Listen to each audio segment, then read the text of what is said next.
பண்ணது பார்க்கலாம். இது பண்ணுறதுக்கு என்ன கப்பில் வேணாலும் பண்ணிக்கலாம்.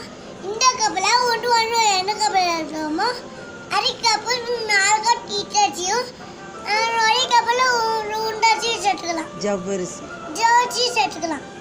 பேருக்கு 4 வண்டி சேர்த்துக்கலாம். வெண்டி ஒன்று அதிகமாக சேர்த்துக்கூடாது. அந்த வெண்டி சேர்க்கறா பரவாயில்ல.